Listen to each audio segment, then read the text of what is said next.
Dear friends, greetings और अभिवादन। Book study and summary के आज के इस भाग में आप सभी का स्वागत करते हैं। इस धारावाहिक में हम डॉक्टर जॉन पाइपर के द्वारा लिखा गया यह पुस्तक डोंट वेस्ट योर लाइफ, अपने जीवन को व्यर्थ ना ठहराए, इस पुस्तक का क्रम अनुसार अध्ययन को कर रहे थे।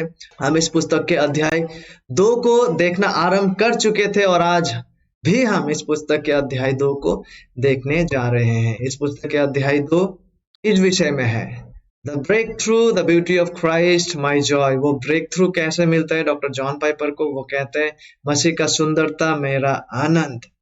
पिछले बार हमने देखे थे कि डॉक्टर जॉन पाइपर ने कहे थे यदि मेरे जीवन में एक सिंगल सर्व संतुष्टिदायक एकीकृत जुनून होना है तो इसे परमेश्वर का जुनून होना चाहिए। और उसने यह भी कहा था और परमेश्वर का जुनून परमेश्वर की अपनी महिमा और उनमें मेरा हृदय की प्रसन्नता का प्रदर्शन था। परमेश्वर का जुनून परमेश्वर के अपनी महिमा और उस महिमा में मेरे हृदय की प्रसन्नता का प्रदर्शन था। और यह स्पष्ट हो गया है कि परमेश्वर की महिमा करना और परमेश्वर में आनंदित होना अलग अलग श्रेणियां नहीं है। परमेश्वर में सर्वोच्च आनंद लेना, उसका महिमा करना, आनंद लेना, to enjoy God, to delight in God, उसे अत्यंत मूल्यवान या बहुमूल्य बनाता है। और वह आगे कहते हैं जोनाथन एडवर्ड्स इस समय इस सत्य की सबसे शक्तिशाली पुष्टि के साथ मेरे जीवन में आए। Jonathan Edwards one of the greatest American theologians रहे हैं। 1700 के शताब्दी में उनके शिक्षण ने डॉक्टर जॉन पाइपर के पास आए और वो कहते हैं कि इस समय जोनाथन एडवर्ड्स जो है इस सत्य की सबसे शक्तिशाली पुष्टि के साथ मेरे जीवन में आए। यह शक्तिशाली था क्योंकि उन्होंने दिखाया कि यह बाइबल में था। यह शक्तिशाली इसलिए था क्योंकि जोनाथन एडवर्ड्स ने यह दिखाया कि यह बाइबल में था। डॉक्टर जॉन पाइपर कहते हैं मेरे लिए जोनाथन एडवर्ड्स जो है बाइबल के बाहर सबसे महत्वपूर्ण मृत शिक्षक बन गए हैं। बाइबल के बाहर के शिक्षकों में से जोनाथन एडवर्ड्स से अधिक किसी ने परमेश्वर और मसीह जीवन के बारे में मेरे दृष्टिकोण को आकार नहीं दिया है। परमेश्वर के महिमा के लिए अपने जीवन को तीव्र बनाने के लिए जोनाथन एडवर्ड्स ने अपने 20वें वर्ष के शुरुआती दिनों में लिखे कुछ संकल्पों पर विचार करे। डॉक्टर जॉन पाइपर उनमें से कुछ संकल्पों को रखते हैं जिनमें से हम संकल्प नंबर 22 को देखते हैं। यहाँ लिखा हुआ है संकल्पित अपने लिए दूसरी दुनिया में जितनी संभव हो उतनी आनंद प्राप्त करने का प्रयास करूंगा। पूरी सामर्थ्य, शक्ति, जोश और उग्रता के साथ, हाँ हिंसा के साथ भी, वायलेंस जिसका मैं सक्षम हूं या खुद को ला सकता हूं, किसी भी तरह से जिसके बारे में सोचा जा सके। यह संकल्प हमें स्पष्ट रूप से आत्म केंद्रित या यहाँ तक कि खतरनाक भी लग सकता है यदि हम परमेश्वर के महिमा और मसीही आनंद के बीच एडवर्ड्स के मन के गहरे संबंध को नहीं समझते हैं।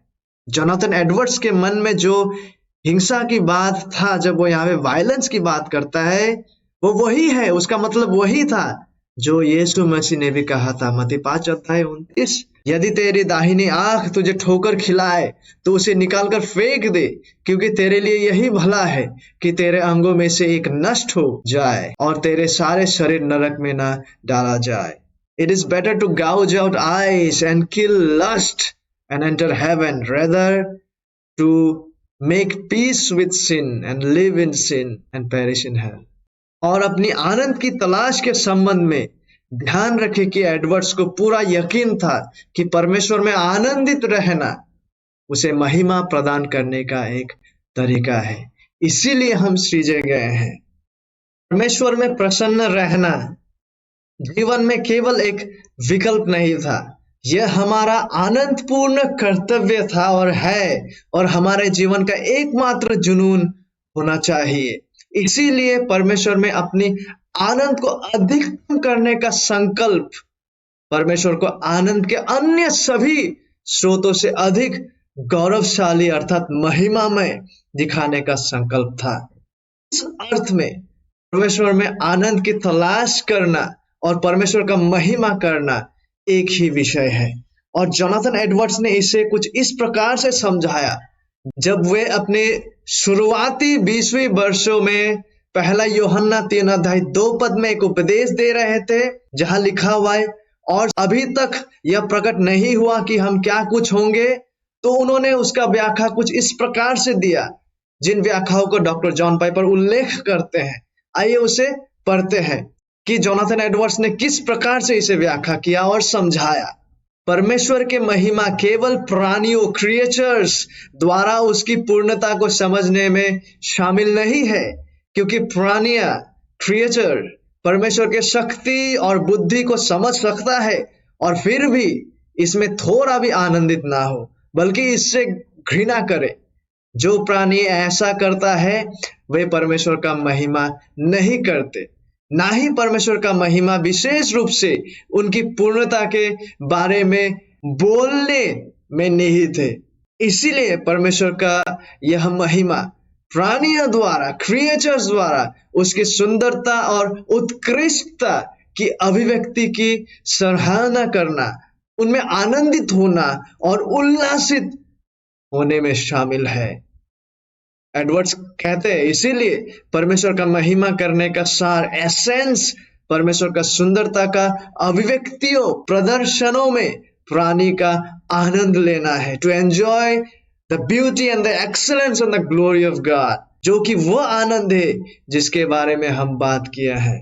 हम देखते हैं कि अंत में बात यही पहुंचती है कि सृष्टि का अंत यह है कि परमेश्वर प्राणी में आनंद का संचार करे, क्योंकि यदि परमेश्वर ने जगत को इसीलिए बनाया कि सृष्टि में उसकी महिमा हो, तो उसने इसलिए भी बनाई कि वे यानी सृष्टि उसकी महिमा से आनंदित हो, क्योंकि हमने दिखाया है, एडवर्ड्स कहते हैं कि वे एक ही है, यानी परमेश्वर का महिमा करना और परमेश्वर में आनंदित रहना, परमेश्वर का महिमा में आनंदित रहना एक ही विषय है। वो कहते हैं इस बाइबल आधारित व्याख्या को मद्देनजर रखते हुए डॉक्टर जॉन पाइपर कहते हैं, यह मेरे लिए एक महान एक साथ आना था, द ब्रेक थ्रू, कि जीवन किस बारे में था, यह किस लिए था, मेरा अस्तित्व क्यों है, मैं यहाँ क्यों हूं, खुश होना या परमेश्वर का महिमा करने के लिए। जॉन पाइपर कहते हैं वर्षों से अनकहा मेरा अंदर यह भावना था कि इन दोनों में मुठभेड़ है, यानी आनंदित रहना और परमेश्वर का महिमा के बीच में मुठभेड़ है। या तो आप परमेश्वर का महिमा करते हैं या आनंद का पीछा करते हैं। एक तो बिल्कुल सही लगा, दूसरा बिल्कुल अपरिहार्य लग रहा था, और यही कारण है कि मैं इतने लंबे समय तक भ्रमित और निराश था।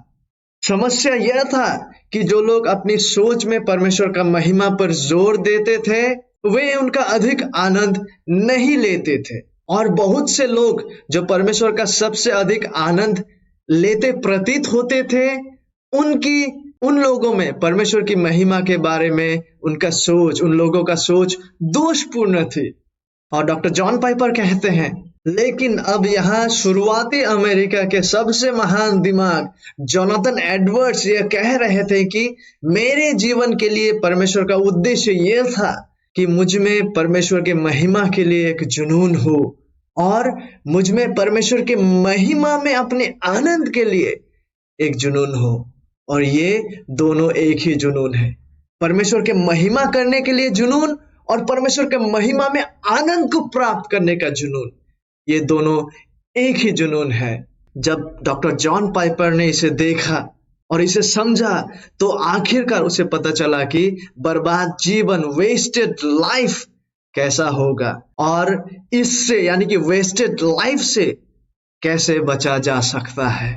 और जॉन पाइपर आगे कहते हैं, परमेश्वर ने मुझे और आपको एक ही सर्वव्यापी, सर्व परिवर्तनकारी जुनून के साथ रहने के लिए बनाया है, अर्थात जीवन के सभी क्षेत्रों में उनकी सर्वोच्च उत्कृष्टता यानी कि परमेश्वर की सर्वोच्च सर्वश्रेष्ठता का आनंद लेने और प्रदर्शित करने के द्वारा परमेश्वर के महिमा करने का जुनून। परमेश्वर ने आपको और मुझे इसी जुनून के साथ रहने के लिए सृष्टि किया है, और इस संबंध में इस प्रकार से परमेश्वर में आनंद लेना और परमेश्वर का महिमा एक्सेलेंसीज का प्रदर्शित करना दोनों ही महत्वपूर्ण है। यदि हम परमेश्वर के एक्सेलेंसी सर्वश्रेष्ठता में आनंद के बिना उसे प्रदर्शित करने का प्रयास करते हैं तो हम पाखंड का आवरण प्रदर्शित करेंगे। लेकिन अगर हम उसकी उत्कृष्टता एक्सेलेंसीज का आनंद लेने का दावा करते हैं और इसे दूसरों के देखने और प्रशंसा करने के लिए प्रदर्शित नहीं करते हैं तो हम खुद को धोखा देते हैं, क्योंकि परमेश्वर केंद्रित आश्चर्य आनंद का चिन्ह दूसरों के हृदयों में इसे फैलकर उमड़ना और विस्तार करना है। और व्यर्थ जीवन, वेस्टेड लाइफ, सभी लोगों के आनंद के लिए सभी चीजों में परमेश्वर के सर्वोच्चता के जुनून के बिना एक जीवन है। यही वो वेस्टेड लाइफ है। वेस्टेड लाइफ यही है जहां सभी लोगों के आनंद के लिए सभी चीजों में, हमारे जीवनों के सभी चीजों में परमेश्वर के सर्वोच्चता एक्सेलेंसीज के जुनून के बिना एक जीवन। बाइबल, पवित्र शास्त्र इसमें एकदम बिल्कुल ही स्पष्ट है कि परमेश्वर ने हमें उनकी अपनी महिमा के लिए बनाया है। और यहोवा यह कहता है, जब हम यशायाह 43 पद 6 और 7 को पढ़ते हैं, यहोवा यों कहता है, मैं उत्तर से कहूंगा दे दे, और दक्षिण से कि रोक मत रख। मेरे पुत्रों को दूर से और मेरी पुत्रियों को पृथ्वी के छोर से ले आओ, हर एक को जो मेरा कहलाता है, जिसको मैंने अपनी महिमा के लिए सृजा, जिसको मैंने रचा और बनाया है।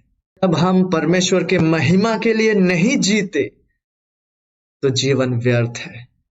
और डॉक्टर जॉन पाइपर कहते हैं कि मेरा तात्पर्य संपूर्ण जीवन से है, यह सब उसकी महिमा के लिए है। हमारा संपूर्ण जीवन, हर क्षेत्र परमेश्वर के महिमा के लिए है। इसलिए बाइबल कहता है, पहला कुरिन्थियों 10 अध्याय 31 पद, इसीलिए तुम चाहे खाओ या चाहे पियो, चाहे जो कुछ करो, सब कुछ परमेश्वर की महिमा के लिए करो।